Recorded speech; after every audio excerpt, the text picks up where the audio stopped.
Hello, I'm Sarah and I'm 71 years old. I've heard a lot of stories here and I thought that I'd share something that happened to me recently. Yeah, it happened over the course of a few years. The story involves my daughter Megan. Megan had met her husband Charlie when they were in high school. They dated since the start of high school, but didn't get married until years later. My daughter dropped out of college after a year because she got pregnant. Did I think she was too young to be pregnant? Yes.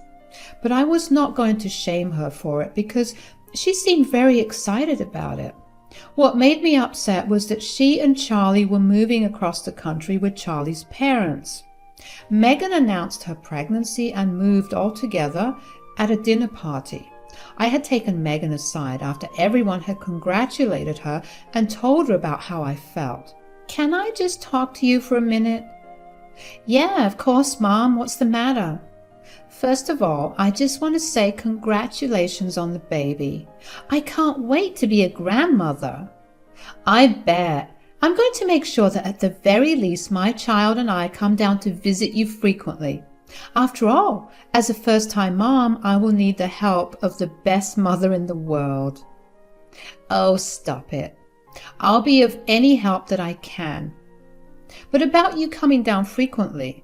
"Yes. Do you really have to move? I mean, you just dropped some wonderful news, and I also want to be a part of you and your child's life." "I want you to be a part of it as well. But Charlie got a great job offered there, and we can't let it go. It would be stupid to turn down more money when we have a child on the way." "I know. It just hurts. I only just got you back after you went away for college, and not even 2 years later, you're going away for God knows how long." "I'm sorry, Mom. I promise that we'll be in touch as frequently as possible, and if I don't come down here, you can come there." "Oh, honey, I wish it was as easy as that. You know that I have to work, and my company makes it hell to get even a day off." "It's okay. I'm sure we'll figure out a way." I was sad about her leaving, but then again, I had always known that the day she would leave home would come soon. My grandson, James, was born 9 months later. I had flown over for the last month of Megan's pregnancy because she really wanted me there. I stayed with Megan and Charlie for another month or so and helped them adjust to living with a newborn. I told them what to expect and also what to do when the baby cried too much. They seemed nervous, but I assured them that after a few months they'd get the hang of it. The parents' instincts will never let you harm your child, and that is advice I stand by to date. Anyway, after I returned back home, I went right back to work. My visit to Megan had cost me my yearly time off, but it was worth it. Things only got more hectic after that. Megan would phone me once a week to give me updates and ask for help whenever she needed it. Even though I wasn't there physically with Megan, it still felt as if I was right there with her whenever she called. And so 2 years passed. I hadn't gotten to meet Megan or her family in those 2 years. A lot of promises had been made on Megan's part to come down and visit, but she apparently could never seem to get a day off work. I was initially really hurt and frustrated, but I understood where she was coming from, considering I was in the same position. However, one day Megan called me, and that conversation changed things for us. "Hey, Mom." "Hi, honey, how are you? And how's Charlie and my grandbaby?" "I'm good, and so are Charlie and James. James said his first words, by the way." "Oh, really? That's amazing, sweetie." "Yeah, and hearing James speak made Charlie and I realize something." "Oh, what is it?" "That we've been together for 6 years and we even had a baby." "Yes, it's been a very long time. As long as you're happy, time will fly faster than you could blink." "Exactly. So we were thinking of getting married." "What? Oh, wow. I'm so happy for both of you. When will you get married?" "We were thinking of getting married next week." "Next week? But honey, your dad and I won't be able to make it, unless you plan on getting married here. Are you?" No, Charlie and I wanted a quick and personal wedding. We were just going to register ourselves, go out to maybe the beach for a picnic with James and Charlie's parents, and then call it a day. So Charlie's parents get to be there when you get married, but your dad and I don't? Mom, don't be like that. I'm sorry, but I've tried to be as supportive of everything you've done so far. I was hurt and upset by you moving when you were pregnant, but I let it go. Then you never visited me for 2 years, and whenever you called, it was only to ask for help. I let go of it all because I wanted to see you happy. But this feels like a slap in my face. Why can't you just be happy for me? Megan, I'm really trying. Your father will be even more heartbroken with your decision. This time I won't intervene, and you can deal with the fallout yourself. Mom, come on. Congratulations on getting married. Goodbye. My husband and I were beyond upset. I mean, looking back, I knew that it was wrong for me to lash out at Megan that way. I was overcome with sadness at just how much of Megan's life I was missing. I tried to get over it. I did.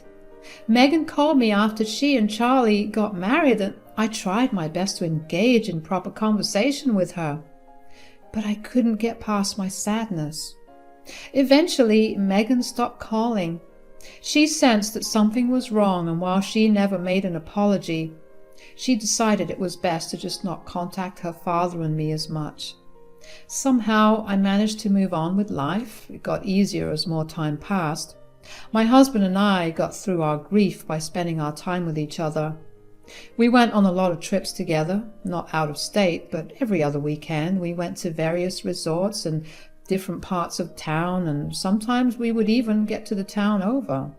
Sometimes Megan would send us postcards and pictures of James, and it made me feel bittersweet. I hated that I was missing watching my grandson grow up. It was simply one I had to live with. Before I knew it, 15 years had passed in total since I saw Megan and her family. My husband and I were well into our 50s, and we were planning on retiring the next year. We were looking forward to going on a tour of Europe and then Asia. We spent those 15 years just saving up to finally live our lives the way we always wanted to. One day, out of the blue, we got a knock on our door. You can imagine my surprise when I opened the door and saw Megan, Charlie, and James standing at my doorstep. Except there was one more addition. Another baby. It took me a good minute to fully grasp the fact that my daughter and her family were standing at my doorstep. 15 years later, and they still knew just how to surprise me. All those emotions from years of no contact flew right out the window. I cried as I enveloped Megan in a tight hug. I greeted Charlie just as warmly and then took a second to look at my 15-year-old grandson. He had grown so much. He was a full-blown teenager now. I hugged him tightly, and then I looked at the new baby. Megan informed me it was a baby girl. She was asleep, but she looked so serene. I quickly ushered everyone inside. My husband seemed just as shocked as me when he saw them and hugged them too.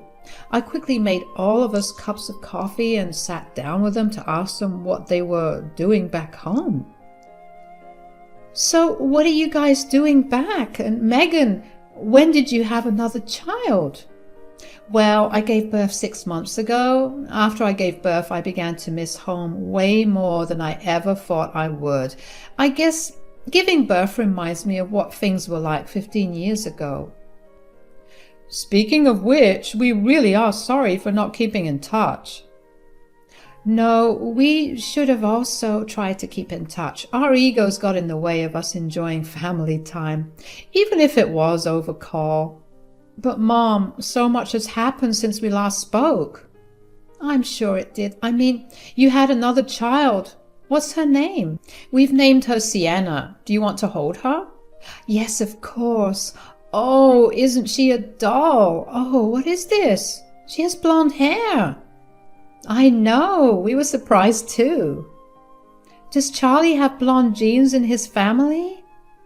Not that we know of. We just figured that it may have been a recessive gene that just became dominant with her. That is interesting. Will I be able to see my grandkids more often now? Yes, of course. Actually, about that, Megan and I had something big to ask of you. Yes, what is it? We know this is sudden, but do you and Dad think you guys could let us live here for a little while until we get back on our feet? Oh, honey, that's not a big ask at all. We would be more than glad to help you out. When will you move in? Our things will be arriving in about a week, and we could stay in a motel so you and Dad could prepare.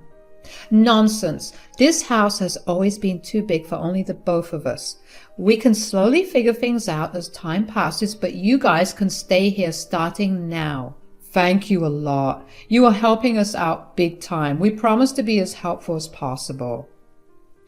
I was excited to finally build a good relationship with my grandkids. Everything had aligned so perfectly. I was retiring and I was going to be able to be a grandmother. Megan and her family stayed with us for an entire year. I got to witness my second grandchild's firsts, and nothing brought me greater joy than that. James and I were also getting along pretty well, although he did seem a little distant. He was not only distant with me, but with his parents as well. He barely even looked at Sienna. I got concerned when it was Sienna's birthday and James just locked himself up in his bedroom. My husband and I tried to get him to come out and celebrate, but he refused to. I was worried, so I asked Megan and Charlie if there was something wrong. They laughed James's behavior off and assured us that there was nothing wrong. They chalked his behavior up to being jealous of his sister. I didn't think it was normal for a boy his age to be that jealous of his sister. Sure, there was a huge age gap between the both of them, but still, to be so jealous that he refused to even associate himself with her was a bit extreme. Even so, I left my opinions behind and tried my best to get along with James. I tried to be someone James could trust and lean on. I also tried to coax him into telling me what was going on with him, but nothing I tried seemed to work. At best, James would tell me about other things going on in his life. If I ever brought up his reactions to Sienna subtly, he would shut down. Over the rest of the year, Megan and Charlie found good jobs that allowed them to buy their own home. It was only 4 blocks away from us, and even though they weren't living with us, I still got to see them almost every day.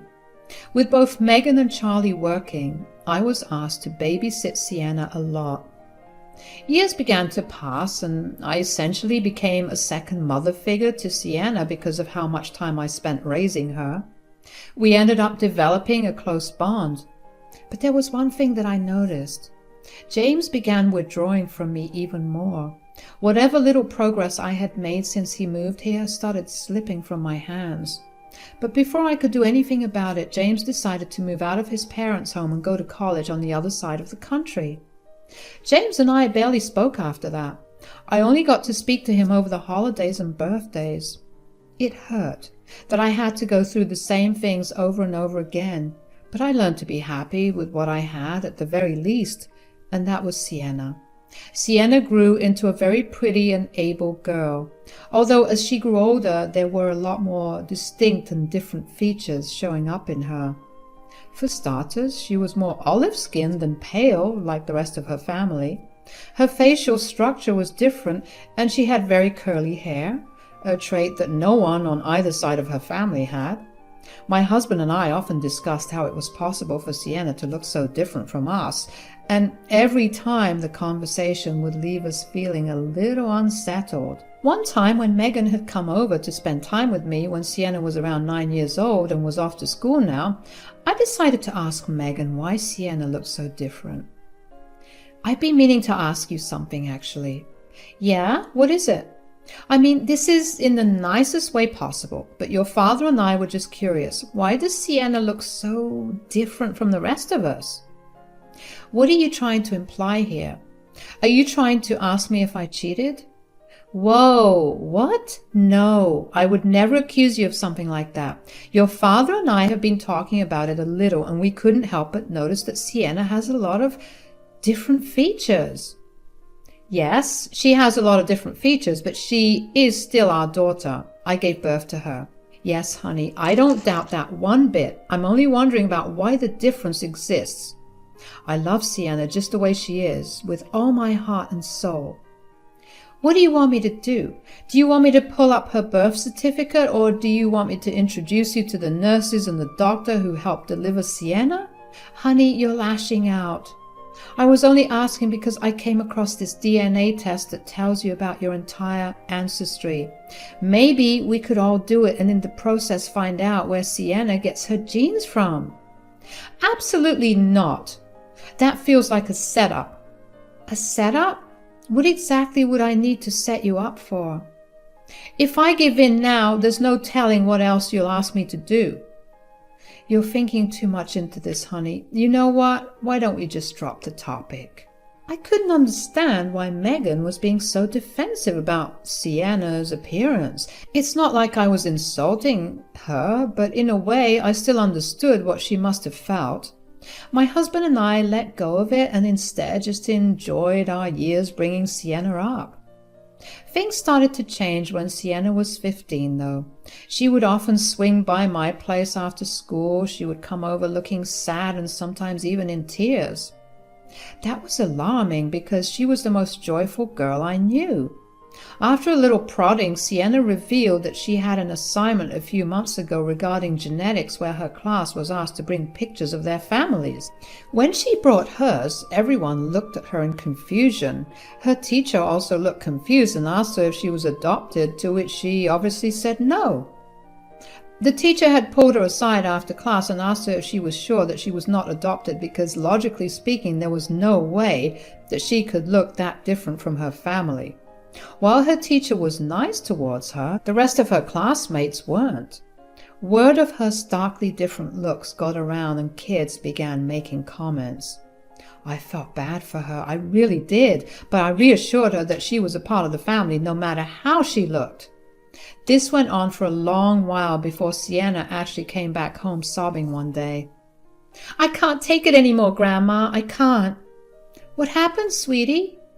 For some reason, some of the mean girls decided to take over a free period to discuss my different looks. The entire class participated in it, and it was so humiliating. What the hell? That's not right at all.